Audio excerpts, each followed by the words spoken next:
Bienvenidos, esto es Entrevista Verdadera, hacemos el programa como todas las noches aquí en la red. Hoy día vamos a hablar del Tratado Transpacífico. A lo mejor lo conocen por las siglas o cómo se le llama, que es el TPP. ¿De qué se trata? ¿Por qué ha despertado polémica? Porque hay un grupo de organizaciones que está en contra de este tratado al que ya Chile se adscribió. Faltan algunos pasos todavía, pero que está en eso. Lo vamos a conversar con Carlos Figueroa. Él es un militante de Revolución Democrática, encargado de Relaciones Internacionales de ese partido, pero además es vocero de la plataforma que ustedes la pueden encontrar por las redes, que dice Chile sin TPP. Chile mejor sin TPP. Eso, Chile mejor sin TPP. ¿Cómo estás, Carlos? Muchas gracias por acompañarnos. Muchas gracias a ustedes por esta invitación. Carlos, antes de entrar a las críticas que ustedes como organización hacen al TPP, me encantaría que nos explicaras qué es este Tratado Transpacífico, quién está en este tratado además de Chile. Bueno, en términos muy generales, agradezco esta invitación a la plataforma. En términos muy generales, el Tratado Transpacífico es un acuerdo internacional comercial y político que integran 12 países que tienen costa en el Océano Pacífico, por eso se llama Tratado Transpacífico. Y corresponde a una serie de medidas y temas generales que se abordan en este acuerdo comercial que tienen que ver con medio ambiente, asuntos laborales, servicios financieros, empresas del Estado y otros temas que abarca un conjunto de 656 páginas con 4.000 anexos, lo que es este tratado final que hoy día tienen todos los parlamentos y que tiene que aprobarse en algún momento. Entonces, perdona, ¿uno podría entenderlo como un masivo tratado de libre comercio distinto? Es un tratado de libre comercio, pero que también pretende regular las normativas del futuro en términos de otros temas que no tienen que ver solamente con comercio. Ya. Nominalmente hoy día se entiende por comercio lo que es exportación, importación y regulación de aduana y tarifas financieras, ¿cierto? Pero hoy este tipo de acuerdos comerciales involucran otros temas que no son comerciales y es lo que hoy día Estados Unidos quiere hacer con el Tratado Transpacífico. Empezar a meter otros temas que tienen que ver con propiedad intelectual, medicamentos biológicos, derechos digitales en Internet, ambiente o medidas con respecto al mundo laboral o del medio ambiente. Entonces involucran nuevos temas que antes no venían en estos tratados de libre comercio y que hoy pretenden ponerse en agenda, en especial porque Estados Unidos está viendo o se está viendo amenazado por el surgimiento de otro gigante asiático que es China y producto del cual empieza a elaborar este tipo de acuerdos comerciales, uno de los cuales es el Tratado Transpacífico, que como decíamos antes, involucra a 12 países, entre ellos está Chile, Perú, México, Japón y otros países del Asia. Entonces Chile se ve involucrado en este tratado gigantesco que involucra al 40% del PIB mundial y que al mismo tiempo regula temas muy diversos. Y este proceso comienza el año 2008, es decir, en el primer gobierno de Michelle Bachelet se comienzan a negociar los primeros textos sobre el Acuerdo Transpacífico. Perdona, y esto siempre a instancias de Estados Unidos. ¿Es Estados Unidos el que parte con esta idea, involucrando al resto de los países? No, ya. Estados Unidos se involucra el año 2011, más directamente proponiendo un texto mucho más concreto de lo que él quería para este acuerdo final. Ya. Y él empieza a involucrar a otros países que son aliados de él. Y al momento de involucrar a esos países, empieza a proponer también estos, digámoslo así, capítulos de vanguardia que no habían sido incorporados en otros tratados de libre comercio. Y suceden entonces 7 años y medio de negociación, desde el año 2012, desde el año 2008 hasta el año 2015, un proceso que es secreto absoluto, o sea, hay cláusulas de confidencialidad que impiden que el Parlamento de todos los países que involucran este tratado y la sociedad civil puedan involucrarse en los procesos de negociación. ¿Por qué? Eso es, perdona, y aquí yo lo desconozco totalmente, pero por eso lo pregunto. ¿Eso es habitual en cualquier tipo de negociación de tratados, mantener un cierto sigilo o secreto por el objetivo mismo de la negociación? Depende porque hay... Es decir, la nomenclatura internacional en temas de negociación de tratado de libre comercio sí tiene cláusulas en general de confidencialidad en los países porque, y la razón de fondo es, ellos dicen, si se llega a conocer el proceso de negociación, lo que va a hacer es que esto fracase y por lo tanto no va a llegar a ninguna conclusión. Pero hay países que han generado mecanismos previos de consulta previa que son extrainstitucionales, digámoslo así, o de participación de la sociedad civil o de generación de cuartos adjuntos donde la sociedad civil participa en conjunto con los otros interesados en el proceso de negociación de manera tal que los contenidos que se están negociando se puedan conocer de antemano y poder generar una opinión crítica, que fue lo que pasó justamente en el Tratado Transpacífico cuando se filtró por Wikileaks el capítulo de propiedad intelectual. Y eso provocó que las organizaciones chilenas y mundiales se organizaran porque habían visto que en este capítulo habían vulneraciones directas a temas de derechos de salud y derechos digitales. Y por eso se provocó un arreglo, digámoslo así. Entonces, El problema de mantener el secretismo no solamente es que se hace una política antidemocrática, que esconde a la sociedad civil y a los parlamentarios, que son nuestros representantes soberanos supuestamente, se esconde a ellos el proceso de discusión y al mismo tiempo excluye una opinión válida que puede reformular, como fue en el caso de propiedad intelectual, contenidos que pueden afectar directamente a la población. De hecho, Carlos dice algo que es muy cierto. Cuando uno recién empezó a escuchar hace relativamente pocos años, del Tratado Transpacífico, del TPP, se buscaba información, lo que uno hace habitualmente, googlear, buscar en medios de comunicación y sus propios registros, cuánta información había del TPP y la verdad es que no había casi nada. Lo único que yo encontraba eran columnas contrarias al TPP con cierta información a propósito de Wikileaks, o cierta información que se había filtrado y que decían, alertaban sobre lo que significaba. Lo que era muy curioso que no hubiese ninguna información. Y es muy curioso también que se le tenga temor a la participación, porque si uno ve estos procesos en concreto, lo que uno ve es que cuando participa la sociedad civil, porque los que más participan son los empresarios, que lo incluyen en toda la ronda de negociación, que lo invitan a viajar, y esto ha sido desde el inicio de los años 90 en Chile, si se invita a la sociedad civil, lo que se obtiene son resultados mucho mejores que los iniciales. ¿Por qué? Porque la sociedad civil también sabe cómo le afecta esto y porque cuando hay 2 cabezas pensando es mucho peor que cuando hay 10 cabezas pensando y saben el tipo de afectación directa que tiene este tratado. Entonces, cuando comienza la negociación en el año 2008 y hasta el año 2014, no existe ningún espacio de participación y se hace todo a espaldas del Parlamento y la ciudadanía, y recién en el año 2014 se abre un espacio donde se empieza a informar de las casi conclusiones que ya se estaban llegando en temas en estos 30 capítulos que tiene el Tratado Transpacífico. Entonces ahí fue en ese momento en que muchas organizaciones nos dimos cuenta de que iban a haber efectos directos en la salud de la población, en los procesos democráticos, en la soberanía nacional, en los derechos de Internet, que nos iban a afectar y por lo tanto nosotros dijimos, organicémonos. Y fue ahí cuando se formó la plataforma Chile Mejor Sin TPP, que en ese momento éramos 50, 60 organizaciones, hoy día somos más de 110 organizaciones sociales y civiles del área agropecuaria, del área de pueblos indígenas, derechos digitales, sindicatos de la salud, gremios de pacientes, etcétera, que están todos muy interesados en saber cómo poder alertar a la ciudadanía sobre este acuerdo y al mismo tiempo a los parlamentarios de que aprobar el Tratado Transpacífico puede tener consecuencias muy directas en acceso a derechos básicos. Carlos, ¿y a ustedes los escuchan? La Cancillería, por ejemplo, ¿los ha escuchado? ¿Los parlamentarios los han escuchado? Nosotros hemos ido a conversar varias veces a la Cancillería. Tuvimos, de hecho, una reunión hace alrededor de ya 2 meses con el ministro Heraldo Muñoz, cuando ya pasamos todas las instancias previas de conversación con la dirección económica de la Cancillería. Bueno, hemos ido al Parlamento a conversar con casi todas las, tratando de conversar con todas las bancadas, desde la UDI hasta los independientes que están involucrados en este proceso de generar una reflexión crítica. Hoy día tuvimos una reunión con la CUT, con la Bárbara Figueroa y con otros sindicatos, porque nos interesa dar a conocer una opinión crítica que no ha existido en este proceso y que está muy mediada o que se ve muy influenciada con una falta de información tremenda, como tú decías. Nosotros llevamos desde el año pasado pidiéndole a la Cancillería que nos entreguen los informes comerciales, de impacto en derechos sociales, de impactos geopolíticos que se hicieron para darle a conocer a la ciudadanía de que esto realmente beneficia a Chile.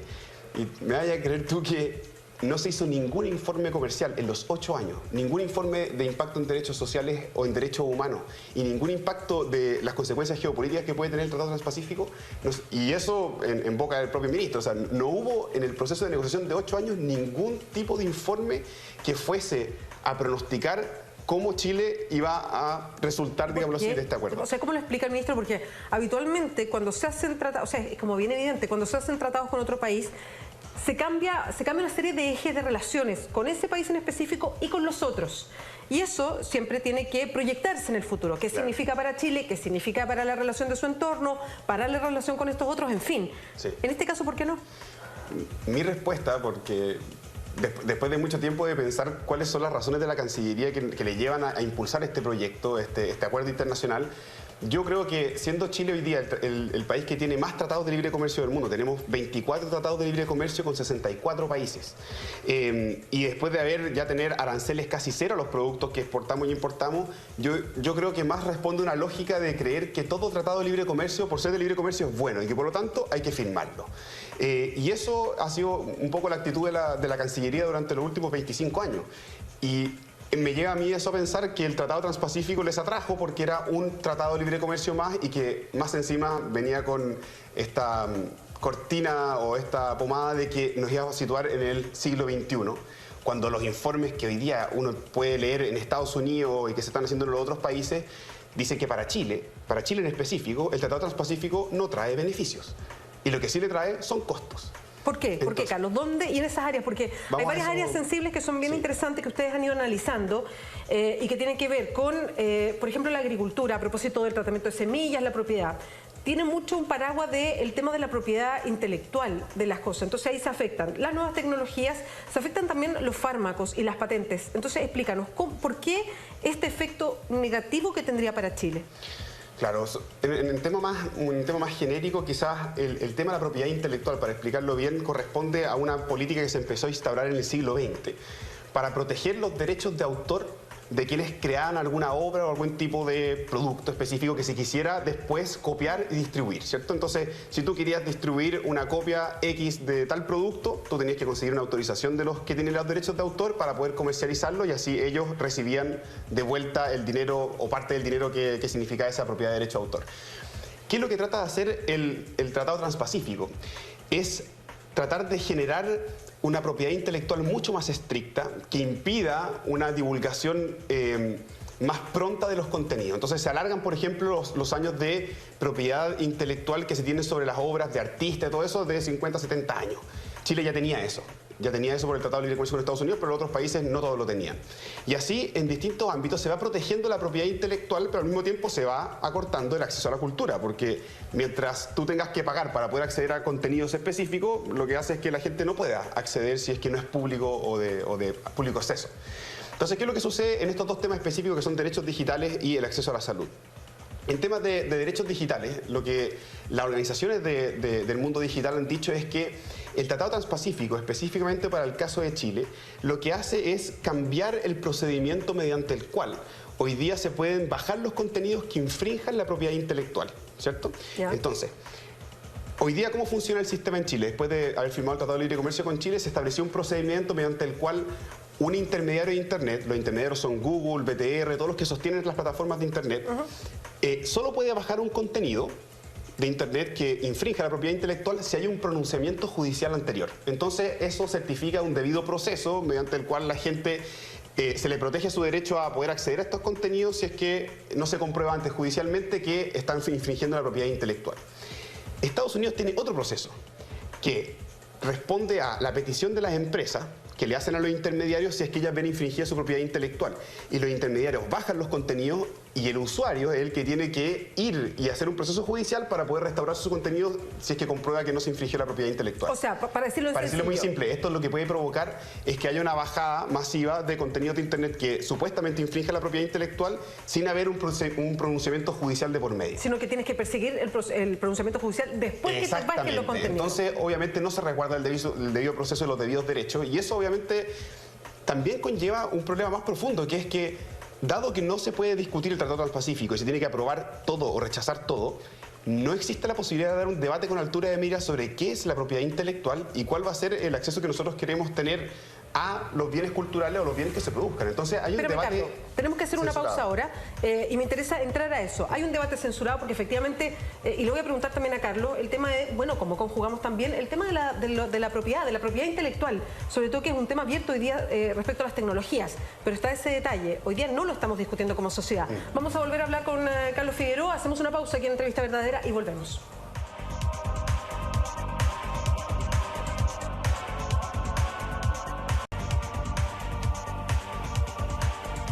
En Entrevista Verdadera estamos conversando con Carlos Figueroa, él es el vocero de la plataforma Chile Mejor sin TPP. Estamos hablando de ese acuerdo o tratado transpacífico. Carlos, tú nos explicabas con detalle, dando ejemplos también lo que significa el tema de la propiedad intelectual, a propósito de la información que está en la web y a la cual podemos acceder. Solamente que te quería hacer una pregunta, ¿cómo se protegen también los derechos de propiedad intelectual, que es un tema que uno entiende respecto a las nuevas tecnologías? O sea, ¿cómo se hacen los tratados o cuál es la discusión abierta en el mundo sobre este tema que está hoy día tirante en todas partes? Bueno, en todo el mundo es un tema en disputa, cómo se hace para invertir en nuevas tecnologías y que al mismo tiempo aquellos que generan la nueva tecnología puedan tener algún tiempo para recuperar la inversión que hicieron en la creación de un nuevo producto, etc. Entonces, la discusión a nivel mundial es, vamos a infringir o vamos a coartar el acceso a un bien cultural producido, ya sea con financiamiento público o privado, por el lado de la demanda, es decir, cortando a los usuarios o teniendo que ellos que pagar por un derecho, o vamos a tratar de financiar por medio del Estado esa inversión que se hace y por lo tanto tratando de generar bienes públicos que sean de público acceso, digámoslo así. Ese es un debate que en el Tratado Transpacífico no se va a dar. No, se va a dar. Y son responsabilidades personales. Por lo que se impone, se va a apuntar a la gente que acceda a todo esto. No, y lo digo en términos más generales, porque en la medida en que uno coarta el debate público sobre lo que se puede o no puede hacer con el Tratado Transpacífico, lo que uno hace es limitar un tema que es de fondo, que es cuántos bienes culturales queremos que estén disponibles para la población y cómo vamos a remunerar a aquellos que producen estos bienes culturales, ¿cierto? Entonces, las medidas de protección de propiedad intelectual o los monopolios o todo lo que sean las patentes, por ejemplo, que también responden a la propiedad intelectual, responden a esta lógica de querer proteger un cierto tiempo una obra para que los ingresos de esa obra lleguen al autor, ¿cierto? O a los que generaron la inversión o a los que produjeron esto. Pero esos años en los cuales se acorta ese bien público, ese bien a la población, son obviamente años en los cuales se pierde la oportunidad de poder generar bienes de acceso público. Entonces, en el caso específico del Tratado Transpacífico también hay algo que es incluso más grave, que es en el tema de los medicamentos. Sí, yo te quería preguntar esa área. ¿Por qué se afecta los medicamentos? Y recuerdo que el mismo canciller dijo, mire, hay cambios y no es como se planteaba en un principio, está mucho mejor, claro. No hay problema ahora. Claro. ¿Qué es lo que sucede? En el área de los medicamentos es más sensible el tema porque las empresas farmacéuticas, los que han buscado los últimos 25 años, es tratar de proteger lo más posible los datos que ellos generan a la hora de generar un medicamento y sus compuestos. Entonces, que nadie pueda conocer esa información para que no se puedan generar los medicamentos genéricos, para que ellos puedan recibir las ganancias únicas de esa producción y poder recuperar su inversión, pero además generar ganancias extra que le puedan servir para su bolsillo. Entonces, las farmacéuticas han presionado mucho en Estados Unidos para que esto sea algo común a nivel mundial y el Tratado Transpacífico viene con normativas específicas para que esto se homologue en los 12 países. Estados Unidos quería que los medicamentos biológicos y biotecnológicos, que son todos los medicamentos que provienen de un origen bio, o sea, que tienen que ver con la vida orgánica, que son todos los medicamentos hoy día que son los del futuro, digamos, todo lo que está en la clínica Soto, todo lo de las enfermedades más caras acá y en todo el mundo. Son los más caros. Son los más caros, pero se pronostica que van a ser los que van a servir también para curar las enfermedades más graves. Entonces, ¿qué es lo que quieren hacer esas empresas farmacéuticas? Alargar los periodos de patentes que ellos tienen sobre los datos y por lo tanto alargar los periodos en los cuales ellos tienen monopolio sobre esos datos y evitar la distribución para que se produzcan los medicamentos genéricos y ellos puedan, digamos así, tener pérdidas. Entonces Estados Unidos quería que fueran 12 años. Muchos de estos países tienen 0 años de los que están dentro del Tratado Transpacífico. Chile tenía 5 años.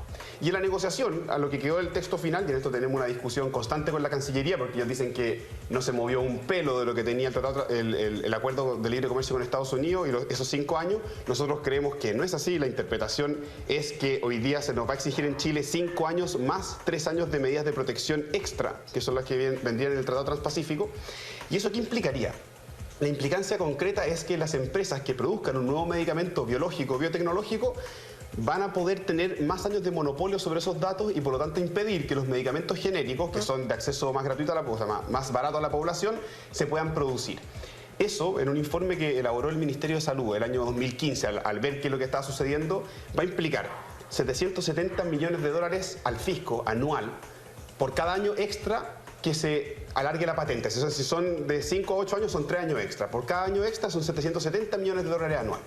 Y eso, al mismo tiempo, con la debida implicancia de que la gente no va a poder acceder a medicamentos genéricos en esos 3 años extra. Entonces estamos alargando el poder que tienen las farmacéuticas para poder retener esos datos y al mismo tiempo estamos produciendo una afectación directa al derecho a la salud, que es a poder acceder a medicamentos al menos un poco más baratos. Y nosotros ya sabemos en Chile que las farmacias no son, digámoslo así, la panacea ni tampoco un intermediario que quiera producir realmente un acceso a la población. Entonces también es preocupante que en el contexto hoy día de Chile, de una preocupación muy importante por la salud, que aquí también se venga a intervenir un debate donde no hay la posibilidad de discutir qué es lo que nos conviene más como país si es que firmamos o no firmamos el Tratado Transpacífico. Ahí toca un tema bien sensible, Carlos, y ahora quiero pasar a lo otro.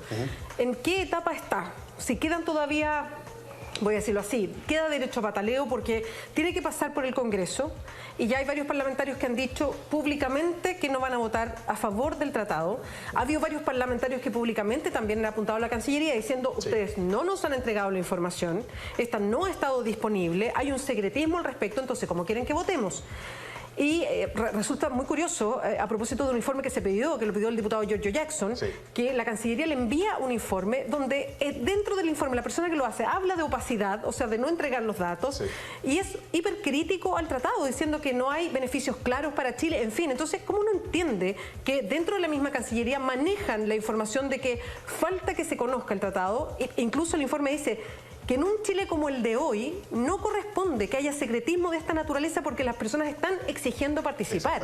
Entonces, ¿cómo uno entiende que la Cancillería maneje esta información pero se mantenga de la misma manera?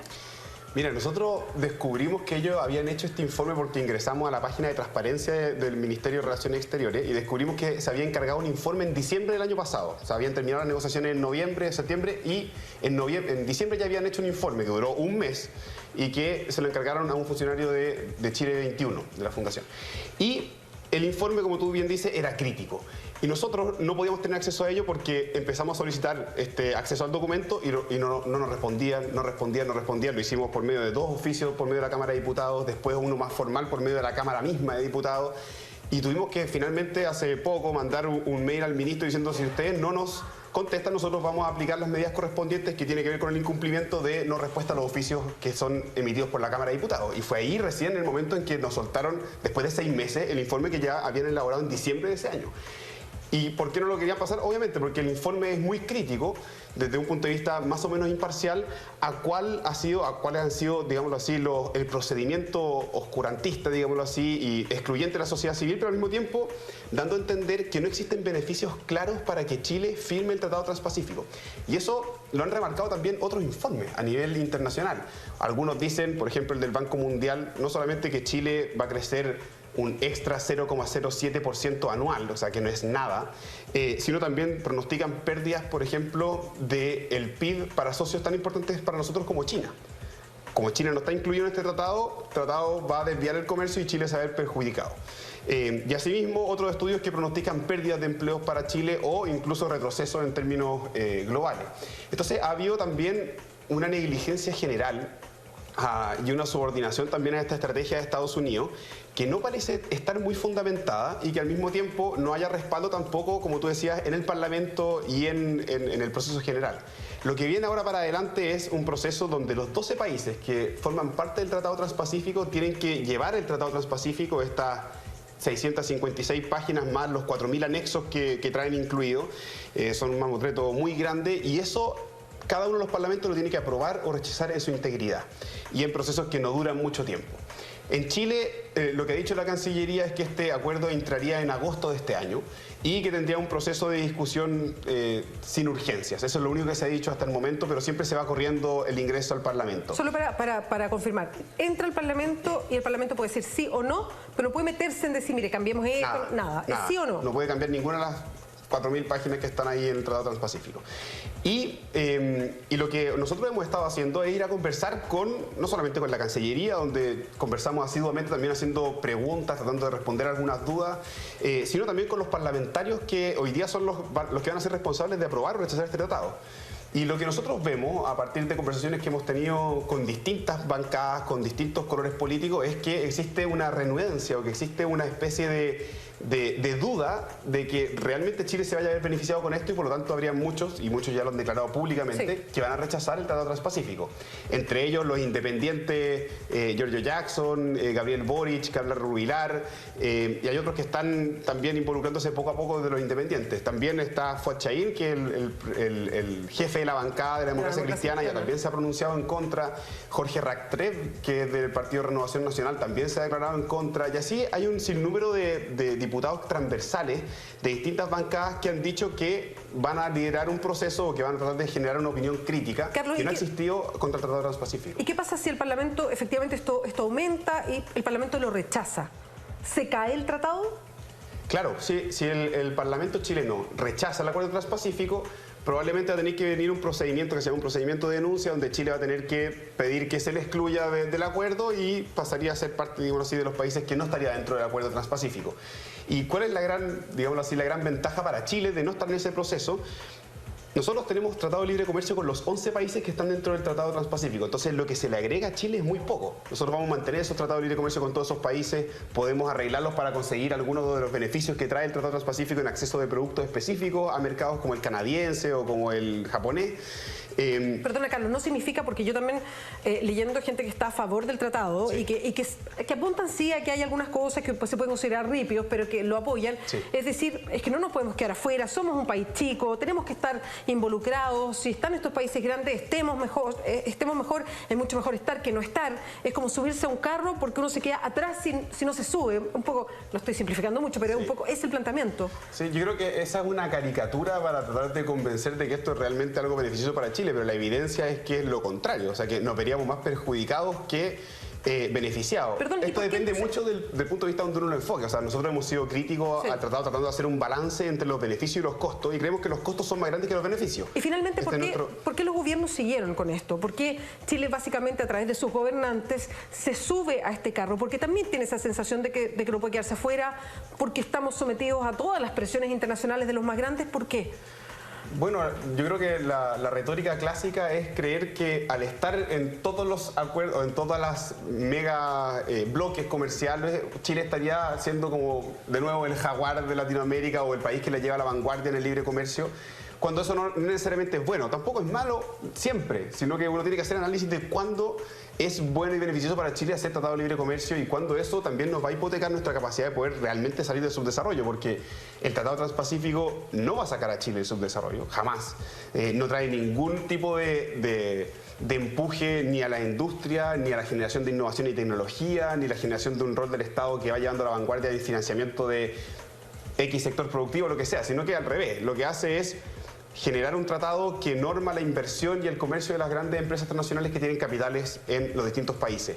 Y mediante eso también lesionando algunos derechos, como nosotros creemos, que llevan a que esta retórica de creer que Chile se va a ir a la vanguardia del siglo XXI sea, desde nuestro punto de vista, la opuesta. Sino que Chile va a retroceder en lo que puede avanzar mirando mucho más, digamos, más precisamente a Sudamérica, que mirando a este tipo de acuerdos comerciales que están liderados por Estados Unidos, que tienen una intención clarísima de desplazar a China y de generar un club de países. Intención geopolítica ahí norteamericana clara.